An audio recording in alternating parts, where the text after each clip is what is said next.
देखो बाबू, हम लाए हैं कि ये दो जो हमारे 2026 के पेपर में पूछने वाले हैं 801 बीबी में, कि ये पद्यांश मैं पहले वीडियो में बहुविकल्पी और गद्यांश को करा चुका हूँ। दूसरे वीडियो में पद्यांश को करा रहा हूँ। वो कौन से हैं पद्यांश? उद्धव मनन भय 10-20, एक हो तो सो गयो श्याम संग को और धैस, इंद्रिय शिथिल भई केशव बिनु, जो देहि बिनु शीस, आशा लागी रहित तन वासा, जीवहि कोटि बरी, तुम तो सखा श्याम सुंदर, के सकल जोग के सुर हमारे नंदन बीनो, और नहीं जगदीश, हो श्याम सुंदर सकल होई जगदीश। कहने का मतलब है इस गद्य पद्यांश को पहले हम संदर्भ लिखेंगे। क्या लिखेंगे? संदर्भ लिखेंगे। संदर्भ लिखने के बाद आपको इसका व्याख्या करना है। क्या इसका? यहाँ से यहाँ तक की ही व्याख्या करनी है। तो जैसे हम गद्यांश का बताए ठीक वैसे ही उसी पे बता दे रहे हैं। जैसे हम लिखेंगे यहाँ पर, क्या लिखेंगे? हम लिखेंगे संदर्भ। कैसे लिखेंगे? ऐसे अच्छा से हेडिंग डालेंगे, ब्लैक पेन से लिखेंगे प्रस्तुत, उसमें गद्यांश लिखे थे, इसमें पद्यांश लिखेंगे। प्रस्तुत पद्यांश हमारी पाठ्य पुस्तक हिंदी में संकलित कौन से पाठ से लिया गया है? यहाँ पर ब्लैक पेन से लिखेंगे। किससे? ब्लैक पेन से। ये जो संदर्भ है बाबू, हर एक पद्यांश और गद्यांश का एक ही रहेगा, ठीक है ना? कुछ भी अलग नहीं रहेगा। क्या अलग रहेगा? बस पाठ का नाम और रचयिता, जिसके रचयिता कौन है? फलाना है। तो ये भी ब्लैक पेन से ही रहेगा। किससे? ब्लैक पेन से ही लिखोगे, ठीक है ना? लिखते हो तब आपको 2 नंबर मिलने वाले। अब यहाँ पर हम व्याख्या लिखेंगे। क्या लिखेंगे? व्याख्या लिखेंगे। अब पहले तो संकेत यहाँ पर भी लिख देंगे। क्या लिखेंगे? संकेत। यानी संकेत में क्या लिखेंगे? जो रेखांकित अंश की व्याख्या करना है। जैसे यहाँ पर दिया है, क्या दिया था? दिया है तुम तो सखा श्याम सुंदर। तो लिखोगे तुम तो सखा, तुम तो सखा, डॉट डॉट डॉट दे देंगे। ब्लैक पेन से ही लिखेंगे, ठीक है ना? नहीं जगदीश, नहीं जगदीश, ठीक है ना? इस तरह से लिखेंगे तो आपको नंबर मिलने वाले हैं। उसके बाद व्याख्या कर देंगे। व्याख्या करने के बाद तब जाकर के हमको ये 2, 2, 4, 2, 6 नंबर मिलने वाले हैं, ठीक है ना? तो अब देखो, पहले तो वीडियो को लाइक करो, क्योंकि मैं दोहा इतने अच्छे से पढ़ा हूँ आप लोगों का। तो ये भी वही तरीका से है। सहवार परवार अंत तक लड़ी वीर बालासी, आहुति सिंगिर चढ़ी चिता पर, चमक उठी ज्वाला सी, बढ़ जाता है मानवीर का रण में बलि होने से, अमूल्यवती होती सोने की भस्म यथा सोने से, मूल्यवती होती सोने की भस्म यथा सोने की।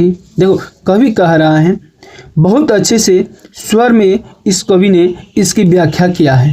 तो आप लोग व्याख्या करना ना भूलें। प्रस्तुत पद्यांश का संदर्भ लिखें, व्याख्या करें। बहुत अच्छे से व्याख्या मैं आप लोग करके बताता, लेकिन वीडियो बहुत ही लंबा हो जाती है। पहले मैं आप लोग को प्रश्न दिखा दूं क्या क्या पूछ रहा है, ठीक है ना।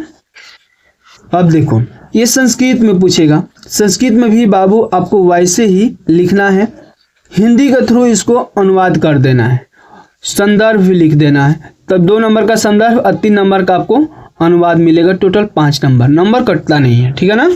अब ध्यान दो,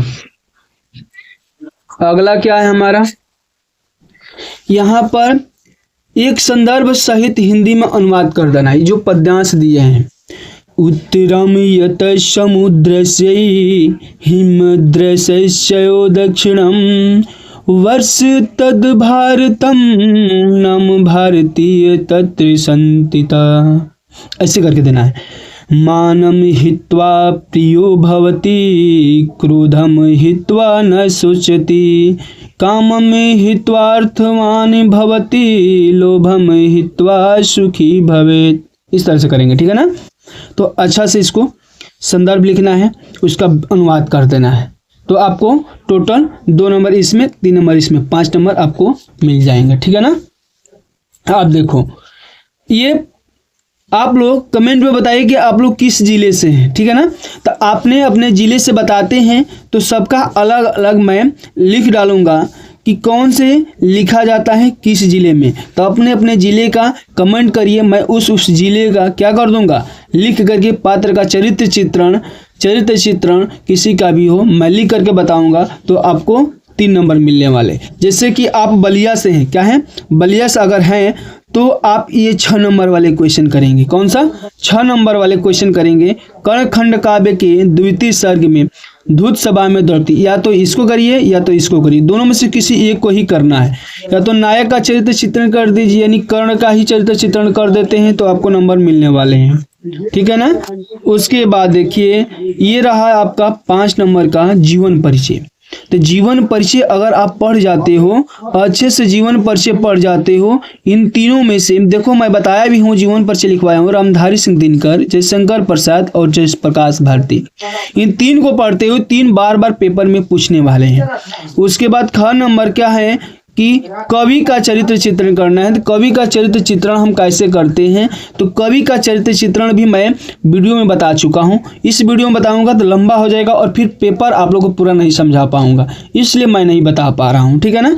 तुलसीदास जी का है, सुमित्रानंद पंत का है, इन दोनों का। एक और है जो महादेवी वर्मा का आता है, महादेवी वर्मा का। इन तीनों का भी मैं कवि और लेखक का बता चुका हूं, फिर मैं वीडियो बनाऊंगा और बताऊंगा। तो नेक्स्ट वीडियो इसी पर रहेगा, आप लोग ध्यान से पढ़ेंगे।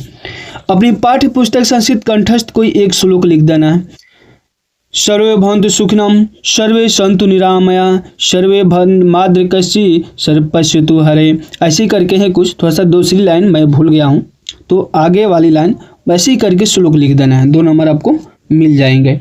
अपने विद्यालय में खेल सुविधा कम, विद्यालय प्रधानाचार्य के लिए प्रश्न पत्र लिखना है। ये जन्मदिन के लिए आपको लेटर लिखना है। इनमें से कोई एक लिखते हो 4 नंबर आपको मिलेंगे। आपको सबसे अच्छा इसमें क्या रखना है आपको, वो मैं बता रहा हूँ, क्या ध्यान देना है। अगर वो चीज़ को ध्यान में नहीं देते हो तो आपको नंबर नहीं मिलने वाले हैं। तो वो नंबर हम क्या देंगे, ध्यान देना है। जैसे कि हमारा पेज है, अगर हम कुछ भी लिख रहे हैं तो पहले यहाँ पर हम जो चीज़ लिख रहे हैं यहाँ पर अच्छा से ब्लैक पेन से हम लिख देंगे। जैसे हम क्या लिख रहे हैं, पहला का देखो यहाँ पर क्या दिया है, अपने विद्यालय में, यहाँ पर दिया है ना, अपने विद्यालय में खेल की सुविधा बहुत कम, अपने विद्यालय के प्रधानाचार्य के लिए पत्र लिखना है। क्या लिखना है, पत्र लिखना है। तो यहाँ पर लिख देंगे हम पत्र, क्या लिखेंगे, पत्र लिख देंगे ऐसे, ठीक है ना। सबसे पहले आपको क्या लिखना है, ये आपको ऐसे हाशिया खांसा हुआ मिलेगा, खांच लेना है, नहीं मिलेगा तो खांच लेना है, ऐसे हाशिया। हाशिया खांचने के बाद बाबू यहाँ पर आपको लिखना है सेवा में। क्या लिखना है, सेवा में। अच्छा से लिखोगे सेवा में। उसके बाद जस्ट नीचे वाली लाइन से सेवा करेंगे, यहाँ पर शुरू, श्रीमान प्रधानाचार्य महोदय, ठीक है ना। कहाँ के, उस स्कूल का नाम लिख लेना और उसके गांव लिख लेना, उसका जिला और जो भी होगा डिटेल यहाँ पर लिख लेना, ठीक है। अगर दूसरी लाइन शुरू होती है तो दूसरी लाइन भी यहीं से शुरू करेंगे, ठीक है ना। अब ध्यान देना है, अब यहाँ पर क्या लिखना है आपको, विषय लिखना है। क्या लिखना है, विषय, यानी किस विषय पे आप इस पत्र को लिख रहे हैं। तो पत्र किस विषय पे लिख रहे हैं, तो अपने खेल की सुविधा बहुत कम है, यानी खेल की सुविधा बढ़ाने के लिए क्या लिखेंगे यहाँ पर, खेल की सुविधा बढ़ाने के उपलक्ष्य में, खेल की सुविधा बढ़ाने के लिए, ठीक है ना, ऐसे लिखना है। उसके बाद आपको नीचे लिखना महोदय, क्या लिखना है, महोदय, फिर यहाँ पर कमा लगाकर यहाँ पर लिख। अब यहाँ से लाइन शुरू करोगे नीचे वाली लाइन से, सविनय निवेदन है कि हम लोग इस स्कूल के हैं, उसके ये खेल की सुविधा उपलब्ध नहीं है। और सेकंड लाइन यहाँ से शुरू करेंगे, थर्ड लाइन यहाँ से शुरू करेंगे आप, ठीक है ना। उसके बाद से नीचे लिखते हुए आएंगे और लास्ट में आपको यहाँ पर क्या लिखना है, डेट लिख देंगे ऐसे करके, यहाँ पर सिग्नेचर अपना लिख देंगे, यहाँ पर रोल नंबर अपना लिख देंगे, कक्षा क्लास लिख देंगे अच्छे से, तो आपको 4 नंबर मिल जाएंगे। सबसे मेन जरूरी है, आपको बीच में लिखने वाले से मतलब नहीं, मेन आपका ये चेक करता है कि जो ये आपका डायग्राम है, ये एग्जामिनर चेक करता है कि बच्चा किस तरह से लिखा है। यही तरीका अगर आपको नहीं मालूम है तो आपको एक भी नंबर नहीं मिलेगा, ठीक है ना। आप ध्यान दो, निम्नलिखित में से किन 2 प्रश्नों का उत्तर दे देना है इसमें से, तो आपको 2 नंबर मिल जाएंगे। एक विषय पर निबंध लिखना है, तो निबंध आप लोग बेरोजगारी समस्या पर मैं करा दिया हूँ। उसके बाद जनसंख्या नियंत्रण पर भी कराया हूँ, तो उस वीडियो को देखना ना भूलें। इस पर 7 नंबर मिलने वाले हैं। तो टोटल प्रश्नों की संख्या 7 रहेगी, और उधर 10 और उधर 20, तो टोटल 30 हो गए। आप लोग का पेपर पूरा समाप्त हुआ। जय हिंद, जय भारत।